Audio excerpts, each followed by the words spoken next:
Any other requests to speak? I see nobody else rising, so I'm going to go ahead and close this part of the public hearing and go back to staff. I believe there were some questions that were raised by, I believe it was Joe Hill. Yeah, I guess rebuttal first. Ms. Nygaard, you have 8:26. 8:26, 8 minutes, 26 seconds. Good evening again. I think it's wonderful that our friends of labor have reached project labor agreements. That should happen with every project, shouldn't it? But from the beginning, not at the 11th hour like this. One really wonders, why is it at the 11th hour? It should have happened at the beginning. I'm surprised that Mr. Korn chose to talk about the content of what specifically was identified as a confidential meeting with me and actually misrepresents some of what was said. That says a lot to me about his credibility. I think it should say a lot to you as well. Wonderful Seed reached agreement on some of their concerns, but of course it's a complete mystery about what environmental impacts, if any, were addressed in that, because we certainly haven't seen anything about it. But let me just highlight a couple of things that we want you to remember as you decide what to do with this project. We believe this is the largest single project proposed in Oceanside in the last 25 years by a developer who has never built a project anywhere near this size, by a developer who mass graded this site in the regional wildlife movement corridor next to a river and didn't document their mitigation in the SEIR. A project based on a hyped wave pool that accommodates a maximum of 12 surfers at a time, and that based on the experience of other similar projects will cost over $100 an hour to use, will give preference to hotel guests, leaving little room for locals, and that is a few miles from a much bigger, much better free wave pool, the Pacific Ocean. A project with massive unmitigated impact on our community. Please, please do not sell Oceanside short. Fix this project or flush it. Thank you. Thank you. All right, so that was yes. So if you need to do more clapping, because I apologize. I told you could clap at the end, and my apologies. I forgot to let you know that, remind you of that. So we now have back to staff to answer the questions. I believe it was Mr. Hill who had some questions at the end, and I believe was it Ms. Walshaw that asked some questions about the affordability? Was it her? Mayor and Council, with regard to the affordability, I think Ms. Walshaw asked what the in lieu fees would be. As noted at the beginning of the during Mr. Madera's presentation, this developer has voluntarily agreed to construct the inclusionary units on site. And so the way that will be implemented is that there are future residential development plans that will come before the Planning Commission and potentially before the City Council if they're appealed. And so there is a required condition of approval that there has to be an affordable housing agreement approved in which all of the details of how, when, and where those units will be built will be addressed and will be subject to the City Council's discretionary approval. Right. And so there will be no in lieu fees. And they agreed to build on site. That's right. And there is a condition in the page 17 of the mixed use development plan has been amended to reflect that and to replace the language that's in there. Now, they had previously agreed to build 50%. So the current version of the mixed use development plan has a 100% on-site requirement subject to the affordable housing agreement consistent with our inclusionary housing ordinance. I think she also asked what those levels of affordability will be, and those are all set forth in our statute. And so we would be implementing that with the affordable housing agreement. Right. So I think the questions that Mr. Hill had were how long it's going to take to complete, how phased, which companies will be involved if they have that. I believe that's going to be decided later, but I think Mr. Madera, if you want to answer some of those questions, if you know. Maybe I can start with one of them, Mayor. Okay. And that is the issue of phasing, because it was brought up in an earlier comment too, that I think the implication was that, or the allegation was that the city was going to allow 525 units without any commercial development. And that is not what the condition says. Condition 119 says that no building permit shall be issued for the 351st residential unit until a whole series of conditions have been met. And I'm not going to read all of them, but they were very carefully discussed and negotiated with the applicant. But among other things, the developer can't go past 351 units unless a precise grading permit for the resort hotel site in the mixed use development plan and CUP has been issued. Substantial work, which we've very detailed defined in subsection D, has occurred with regard to that resort development. The construction loan and applicable equity investment and any mezzanine financing have closed. So the approvals would have to be granted. The funding for the project would have to be demonstrated and closed before they can go past 351. And then on top of that, there has to be a completion guarantee in place, much like we did with the beach resort project. The completion guarantee is in place, guaranteeing the lien-free construction of the approved hotel to the satisfaction of the city attorney. And then we've defined what that substantial work means within the body of that condition. They also have to record deed restrictions to ensure that all of those commercial parcels have enforceable restrictions, allowing only the approved uses in place. So they couldn't be converted to non-commercial uses down the road. Thank you, Mr. Madera. Do you have any other comments to make at this time before we take it to the council? Mayor Sanchez, I have no other comments to add. Okay. To the council. Councilmember Weiss.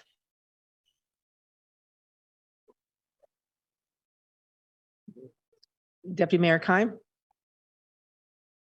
I'm asking you if you'd like to make comments. There are no lights right now. So you'd like to make comments? Is that a yes? No. Oh, no. Okay. Councilmember Jensen. Shy at the dais.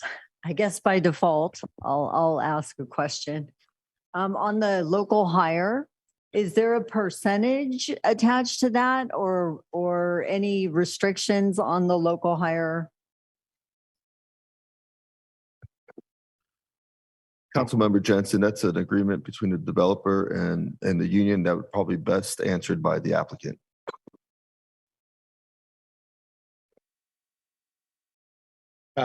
John Corn for the developer. Thank you, Councilperson Benson. The answer is no, there isn't any percentage or it's not precisely defined. However, I think the way that's going to work is that all four unions will work in concert with the general contractor. You heard from Lucas Mallory from PCL today, and they'll basically set up a program that will prioritize local hire, that will emphasize Oceanside first. And then if we need to go outside of Oceanside, it'll go as short a distance outside of Oceanside as possible in that way. And so I can't give a number for it. I don't think that's known yet by any of the parties, but we're just going to prioritize local hire, and the details of that will come forward as we get closer to construction documents and setting up construction. Yeah. Thank you. Councilmember Weiss. Yeah, I just want to address a traffic concern that has come up. And I understand that with the traffic studies that any impacts are being mitigated to below a significant level. However, at one point in time, the city had included Apollo Road, an extension of Apollo Road from this property heading easterly to connect, which would ultimately go to El Camino. If that connection were in place as part of this project, you would have significant traffic relief on Mission Avenue and 76.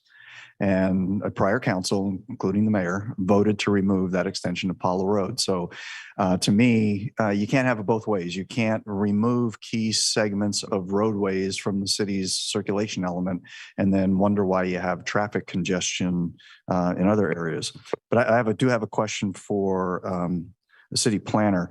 On your slide under it's like the next to last slide, You make a comment that says extensive analysis clearly demonstrates that the appellant has not provided any basis to warrant overturning the Planning Commission's approval of the project. Do you still stand by that, sir? Councilmember Weiss, I do. And I will move approval of staff's recommendation. Thank you. Deputy Mayor Kai? I just have a quick question for the applicant. So, we've heard a lot tonight from our local community, and that's a priority for me, is to make sure this project is a benefit to Oceanside and not just tourists. We have multiple high schools with surf teams. You saw some of the young children out here who this will be a great asset to them growing up. Do we have a commitment that we're going to include the city and make sure it's available to our residents and our kids and actually make this a community resource? Yeah, absolutely. I mean, we see Ocean Camp as what I would call community conscious, and just a community asset for Oceanside. And we realize that part of that is to have Oceanside surfers be able to surf there on some sort of priority basis, and hopefully also for a discount as well. I also, one of the speakers talked about the Surf Summit, which was the symposium in La Jolla. I went for that for 2 days.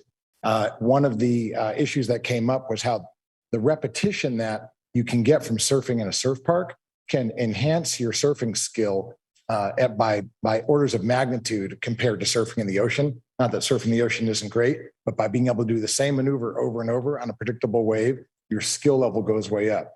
So one of the things that we get excited about is the Oceanside High School surf teams being able to be the best in the county, the best in Southern California, maybe the best in California, because they get to practice at the Ocean Camp Wave Park and have the consistency of that. Okay.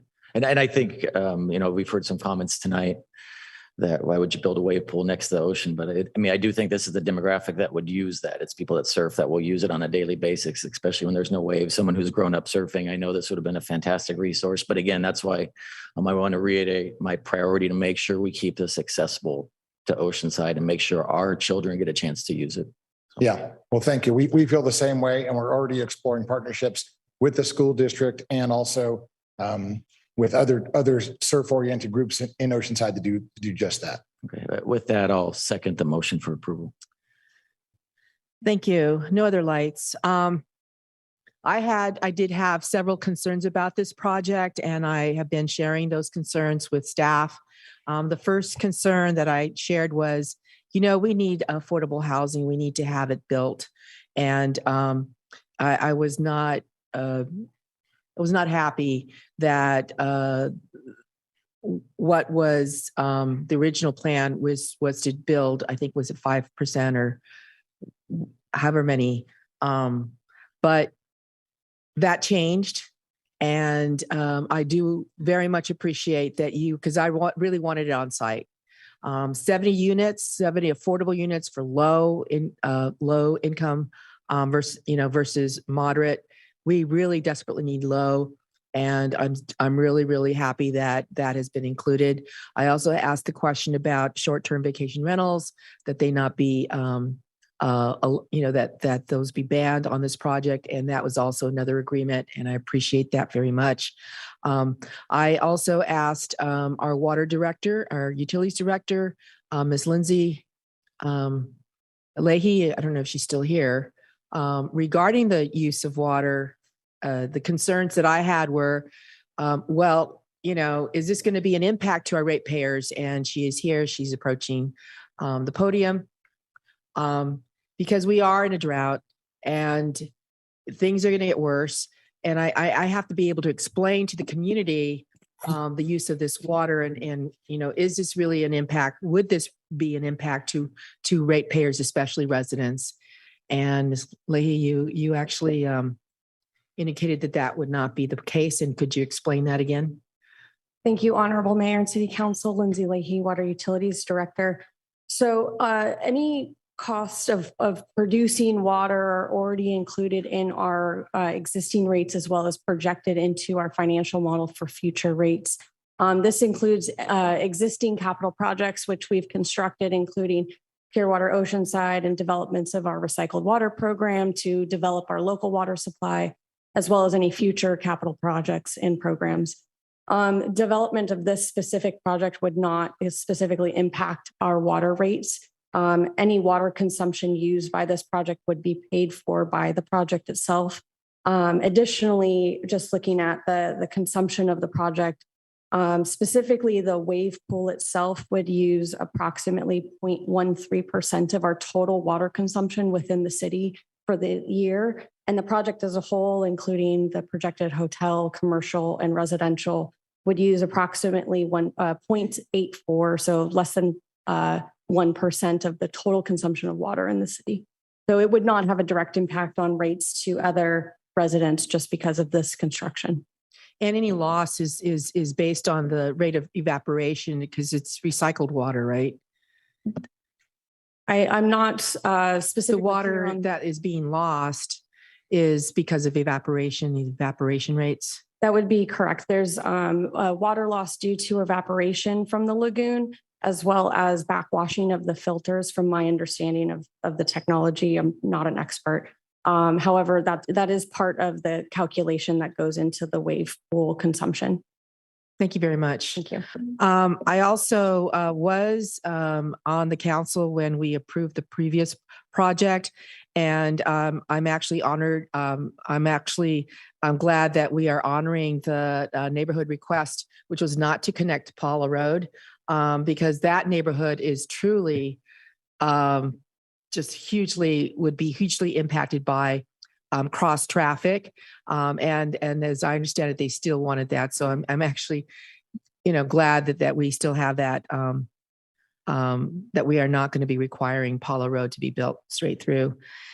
And having heard everyone, this is, I do appreciate that we're talking about livable wage jobs, that going forward, there are going to be more jobs, comparing it to the previous project, and that this is going to actually end up being less traffic than the previous project. That definitely is another issue that was also another issue for me, was the traffic. So I'm going to be supporting this project. I do feel that, the other thing before I say that, the cap of 700, which is, my question was, well, this has to come back to us. I understand that. And this has to be agreed by there needs to be an agreement regarding the housing and the numbers. If they were to ask for more than 700 based on, I don't know, density bonus, would we have to approve that as a right?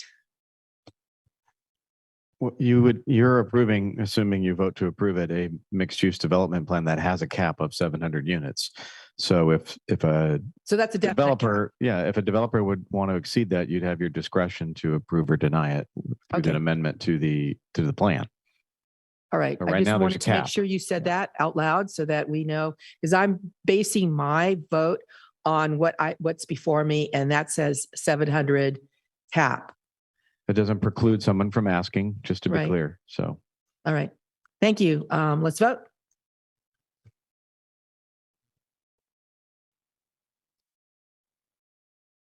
Motion approved 4-0. Thank you.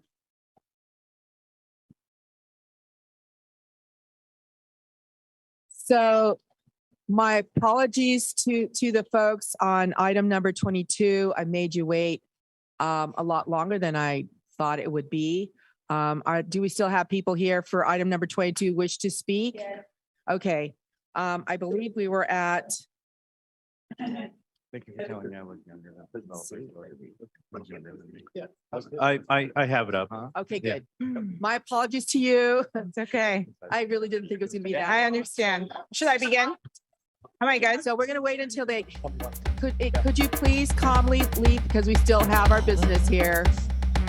Very critical issue here. Thank you very much. Thank you all for coming.